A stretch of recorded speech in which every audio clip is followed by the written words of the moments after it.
നമസ്കാരം. സൈബർ ലോകത്തിൻ്റെ സഹായമില്ലാതെ ഇനി നമ്മുടെ നാട്ടിൽ ഒരു രാഷ്ട്രീയ പാർട്ടിക്കും മുന്നോട്ട് പോകാൻ കഴിയാത്ത സാഹചര്യമാണ്. എല്ലാ രാഷ്ട്രീയ പാർട്ടികളും പരമാവധി ഈ മേഖലയിലെ പ്രഗത്ഭന്മാരെ ഉൾപ്പെടുത്തിക്കൊണ്ട് സൈബർ ടീമുകൾ രൂപീകരിക്കുകയും തങ്ങളുടെ ആശയപ്രചരണവും നേതാക്കന്മാരുടെ തെരഞ്ഞെടുപ്പ് പ്രചരണവും എല്ലാം ഇപ്പോൾ സൈബർ വഴിയാണ് നടക്കുന്നത്. കേരളത്തിലെ കോൺഗ്രസിനെ സംബന്ധിച്ചിടത്തോളം ഒരു കാലത്ത് സൈബർ ലോകവുമായി അവർക്ക് വലിയ ബന്ധമൊന്നുമില്ലായിരുന്നു.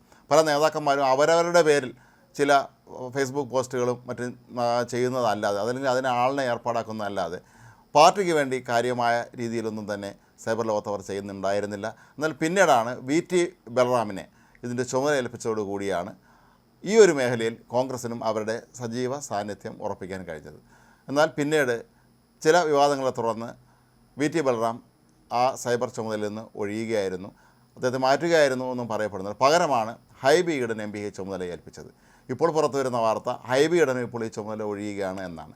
ഹൈബി ഈഡൻ KPCCയുടെ സൈബർ സെല്ലിൻ്റെ ചുമതലയേറ്റതിന് ശേഷം കാര്യമായ രീതിയിലൊന്നും തന്നെ പ്രവർത്തനങ്ങൾ നടന്നിട്ടില്ല എന്നുള്ളതാണ് യാഥാർത്ഥ്യം. പക്ഷേ ഇപ്പോൾ സൈബറിൻ്റെ ചുമതലയിൽ നിന്ന് ഹൈബി ഈഡൻ വിടാനുള്ള കാരണങ്ങളിലൊന്ന് മുഖ്യമന്ത്രി സ്ഥാനത്തെ ചൊല്ലി കേരളത്തിലെ പ്രധാനപ്പെട്ട 3 നേതാക്കൾ നടത്തുന്ന സൈബർ ലോകത്തെ പരസ്പര യുദ്ധമാണ് എന്നാണ് പറയപ്പെടുന്നത്. പരസ്പരമുള്ള ഈ ചെളിവാരിയേറും നേതാക്കന്മാരെ ഉയർത്തിക്കാട്ടുന്നതുമായിട്ടുള്ള ആ പോസ്റ്റുകൾ ഇപ്പോൾ എങ്ങും വ്യാപകമാണ്. ഇതിനിടയിലാണ് എറണാകുളം ജില്ലയിലെ VDS 2026 എന്ന പേരുള്ള വാട്സപ്പ് ഗ്രൂപ്പിലെ ചില ചാറ്റുകൾ പുറത്താകുന്നത്. ഹൈബി ഈഡനും സ്ഥല MP എന്നുള്ള നിലയിൽ ഈ ചാറ്റ് ഗ്രൂപ്പിലെ അംഗമായിരുന്നു.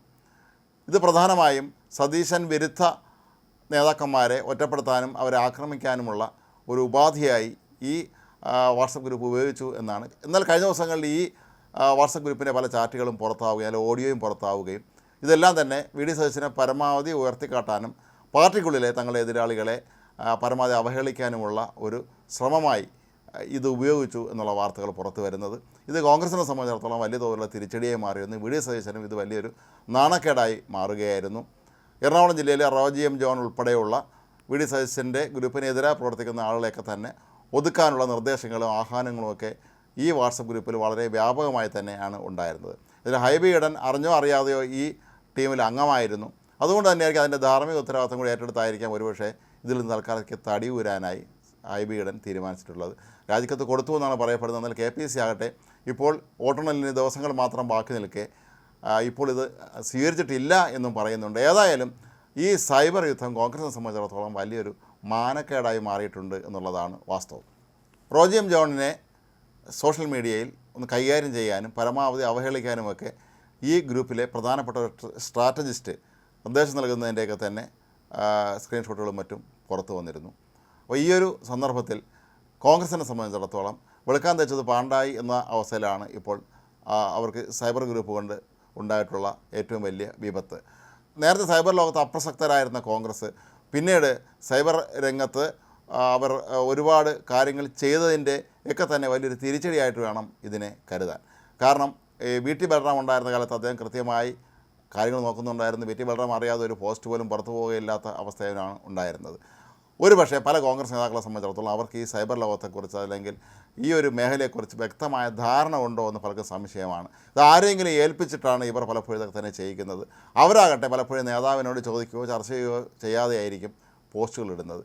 സ്വന്തം പാർട്ടിക്കുള്ളിലെ എതിരാളികളെ ഓരോരുത്തരെ തെരഞ്ഞു പിടിച്ച് അവരെ അവഹേളിക്കുകയും അവരെ ചെറുതായി കാണിക്കുകയും ചെയ്യുക എന്നുള്ളതാണ് പലപ്പോഴും ഈ നേതാവിനെ വലുതാക്കി കാണിക്കുന്നതിനേക്കാൾ ഇവരെല്ലാവരും താല്പര്യം കാണിച്ചിരുന്നത്.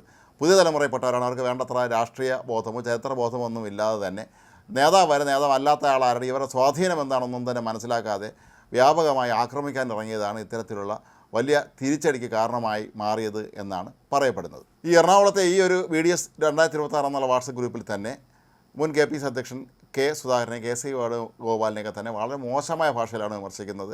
K സുധാകരനായിട്ട് അത്ര സഭ്യമല്ലാത്ത ചില വാക്കുകൾ ഉപയോഗിച്ചുകൊണ്ടാണ് സ്ട്രാറ്റജിസ്റ്റ് ഇതിലൂടെ നിർദ്ദേശം നൽകിയിരിക്കുന്നത്. അപ്പോൾ ഇങ്ങനെ നോക്കുമ്പോൾ ഇത് കോൺഗ്രസ്സിന് ഗുണത്തേക്കാളേറെ ദോഷമാണ് സംഭവിച്ചത് എന്നുള്ള തിരിച്ചറിവിൻ്റെ കൂടി അടിസ്ഥാനത്തിലായിരിക്കാം ഹൈബി ഈഡൻ പതുക്കെ ഇതിൽ നിന്ന് തലവുവരുന്നത്. അദ്ദേഹത്തിന് ചുമതല ഉണ്ടായിരുന്ന കാലത്ത് ഇതൊന്നും തന്നെ ശ്രദ്ധിച്ചിരുന്നില്ല എന്നുള്ളത് മറ്റൊരു പ്രധാനപ്പെട്ട കാര്യമാണെങ്കിൽ പോലും ഇനി ആരെയാണ് ഇതിൻ്റെ ചുമതല ഏൽപ്പിക്കുക എന്നുള്ള ചോദ്യവും അവിടെ ഉയരുന്നുണ്ട്. കോൺഗ്രസ്സിൽ മിടുക്കന്മാരായ നിരവധി യുവജന നേതാക്കന്മാരുണ്ടായിരുന്നിട്ട് പോലും എന്തുകൊണ്ടാണ് ഈ ഒരു MP ജോലി തിരക്കുള്ള ഹൈബി ഈഡനെ ഇത് ഏൽപ്പിച്ചത് എന്ന് ഇനിയും ആർക്കും മനസ്സിലായിട്ടുമില്ല. അപ്പോൾ എന്താണെങ്കിലും കോൺഗ്രസിനെ സംബന്ധിച്ചിടത്തോളം കഴിവുള്ളവരെ ചവിട്ടി താഴ്ത്തുക എന്നുള്ള അവരുടെ പഴയകാല രീതി തന്നെയാണ് ഇപ്പോഴവിടെ തുടരുന്നത് എന്നുള്ളത് കൊണ്ട് ഇനി മറ്റാരെയും ഇതിൻ്റെ ചുമതല ഏൽപ്പിക്കാനുള്ള സാധ്യത കാണുന്നില്ല. കാരണം അങ്ങനെ ആർക്കെങ്കിലും ഇനി ഇതിൻ്റെ ചുമതല ലഭിച്ചു കഴിഞ്ഞാൽ അവരുടെ സ്വന്തം പ്രൊമോഷൻ ഇതിലൂടെ നടത്തുമോ എന്നുള്ള സംശയവും മുതിർന്ന നേതാക്കന്മാർക്ക് സ്വാഭാവികമായും ഉണ്ടാകും. അതുകൊണ്ട് തന്നെ കോൺഗ്രസ്സിൽ ഇപ്പോൾ ഈ മുഖ്യമന്ത്രി സ്ഥാനത്തെ ചൊല്ലി നടക്കുന്ന ഈ ഒരു ചക്കളത്തി പോരാട്ടം ഇത് കൂടുതൽ മോശമായ അവസ്ഥയിലേക്ക് പോകാൻ തന്നെയാണ് സാധ്യത എന്നാണ് കരുതപ്പെടുന്നത്. നേതാക്കന്മാർ ഇപ്പോഴും അവനവൻ്റെ PR വർദ്ധിപ്പിക്കുന്നതിന് വേണ്ടി ഓരോരോ വിദ്യകൾ കാട്ടുകയാണ്. തങ്ങൾ മിടുക്കന്മാരാണ് എന്ന് കാണിക്കാൻ വേണ്ടി ഈ അനുയായികളെ കൊണ്ട് നടത്തുന്ന ഈ ഒരു പൊറാട്ട നാടകം ആത്യന്തികമായി കോൺഗ്രസിനെ തന്നെ ദോഷകരമായി ബാധിക്കും എന്നുള്ള കാര്യം ഉറപ്പാണ്. കോൺഗ്രസിന് വോട്ട് ചെയ്ത ജനങ്ങളെയൊക്കെ തന്നെ അങ്ങേയറ്റം വിഡ്ഢികളാക്കുന്ന രീതിയിലാണ് ഈ മുഖ്യമന്ത്രി പദത്തിനായുള്ള കോൺഗ്രസ് നേതാക്കന്മാരുടെ ഈ ഒരു പോരാട്ടം എന്ന് തന്നെ വേണം പറയാൻ. ഇന്ത്യൻ യൂണിയൻ മുസ്ലിം ലീഗ് ഇക്കാര്യത്തിൽ വളരെ കർശനമായ നിലപാട് സ്വീകരിക്കും എന്ന് തന്നെയാണ് പൊതുവെ കരുതപ്പെടുന്നത്. ഏതായാലും അതുവരെയെങ്കിലും ഈ അടി തുടരാൻ തന്നെയാണ് സാധ്യത.